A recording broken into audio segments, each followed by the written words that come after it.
When living in a world of mass-produced replicated fashion used by uninventive people to suit unoriginal boring molds, it's nice to look back on a time and subculture that bred some of the most unique and interesting styles of fashion and music.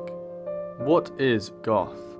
The subculture of Goth is widely agreed to have officially begun in the late 70s and early 80s, with its roots as far back as the 60s, in a time when the world was pivoting on nuclear choices and punk was freshly dead.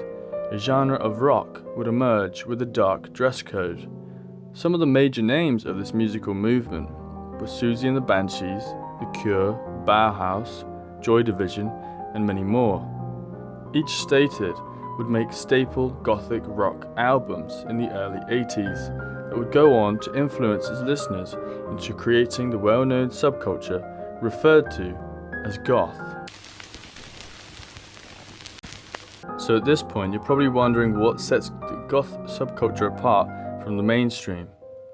Other than their dark, romantic music taste, Goths are best known for their dark fashion and unique styles. A style that was a mix of punk and apocalypse. Gothic style comprised of radical hairstyles, torn oversized sweaters, Doc Marten boots, platform boots, and in many cases makeup choices that were just as wild, with some painting their entire faces white and adding long wings beside their eyes. Robert Smith from The Cure is a great demonstration of Gothic style, with his oversized hair, makeup, and of course, fashion. From my research on the early Goth movement, I can conclude that Goth used a unique variety of influences when concerning their fashion choices. From Susie Sue's mix of Japanese and Egyptian makeup, to punk-styled worn and torn clothing, leather biker jackets studded with custom decorations, fishnet tights, and in some cases even capes. The unusual fashion choices of Goths was a huge polarity to the mainstream and contrasted with the expected trends of the period. This intense style would not go unnoticed. In many cases, the older generations hated the darkness of this subculture and found the actions of their kids to be embarrassing. The first time he comes home, I don't recognise him, and yeah, I was repulsed by it. And he came home one day with his hair blonde and makeup all over his face, and he took one step in front of the door, so I caught him by the throat.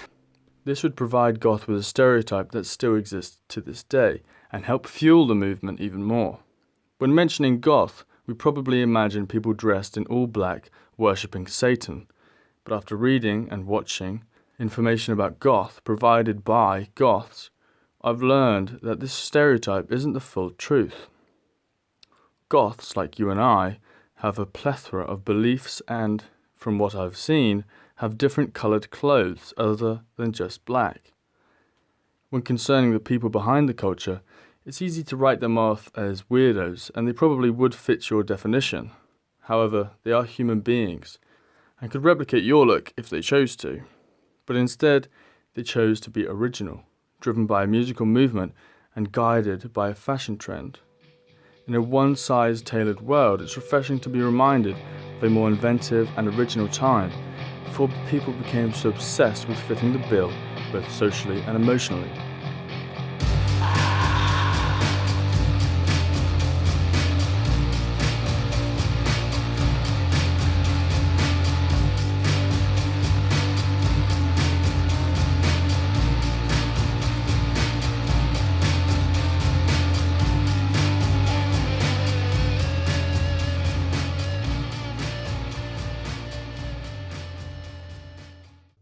In a century that started with rifle warfare and ended with the internet, is it really any wonder that out of the rubble and nuclear shadow left after World War II, such a movement would arise?